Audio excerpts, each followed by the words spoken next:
Hello friends, আমি চলে এসেছি কার্তিকের নতুন ইউটিউব চ্যানেল টুসাইড কিচেন। আজকে একটা নতুন রেসিপি নিয়ে আজকের রেসিপি হচ্ছে ঘুষু চিংড়ি দিয়ে পালং শাকের একটা রেসিপি। সেটা বানাতে কী কী উপকরণ লাগে আসুন দেখায়। তার আগে একটা কথা বলে দিই, আমার চ্যানেলে যেসব ভিডিও ছাড়া চ্যানেল যদি ভালো লেগে থাকে লাইক কমেন্ট শেয়ার করবেন ও বেশি বেশি করে শেয়ার করবেন। আমি যদি আমার চ্যানেল নতুন হয়ে থাকেন প্লিজ সাবস্ক্রাইব করে দেবেন, নিচে বেল নোটিফিকেশনটা অলে করে দেবেন যাতে আমার ভিডিও আমাদের কাছে আগে পৌঁছে যায়। তাহলে চলুন ঘুষু চিংড়ি দিয়ে পালং শাকের রেসিপিটা বানাতে কী কী উপকরণ লাগে আসুন দেখায়।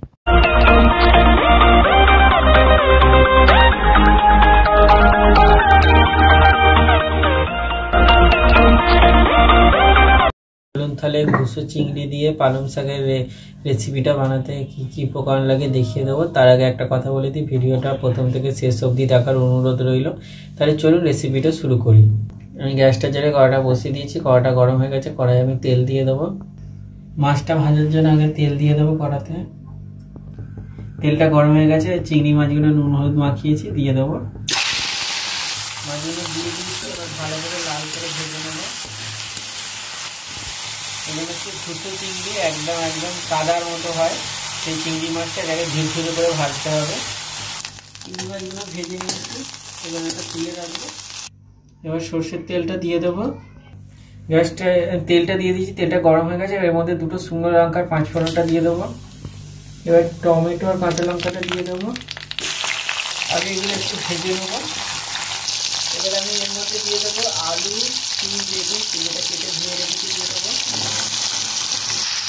অল্প একটু নুন দিয়ে দেবো, একটু হলুদ দিয়ে দেবো। এবার সবজিগুলোকে ভালো করে ভেজে নেবো।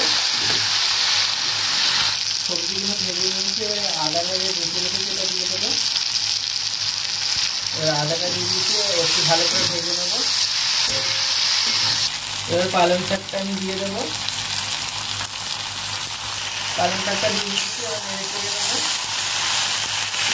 শাকটা নেড়ে চেড়ে কমে গেছে, এবার আমি এর মধ্যে দিয়ে দেবো জিরে গুঁড়ো, ধনে গুঁড়ো দিয়ে দেবো, ভেজে রাখা মাছটা দিয়ে দেবো। তখন সবজি ভাজার সময় একটু নুন দিয়েছিল, আর একটু নুন দিয়ে দেবো। ভালো করে নেড়ে চেড়ে কষে নেবো।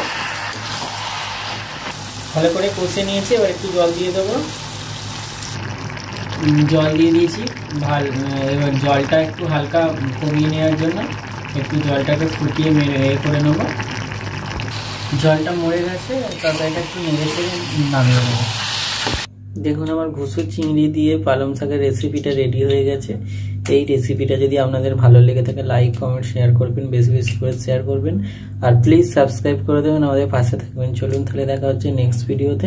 এরকম নিত্য নতুন ভিডিও পাওয়ার জন্য আমাদের চ্যানেলটাকে অবশ্যই সাবস্ক্রাইব করবেন, আমাদের পাশে থাকবেন। চলুন তাহলে দেখা হচ্ছে নেক্সট ভিডিওতে।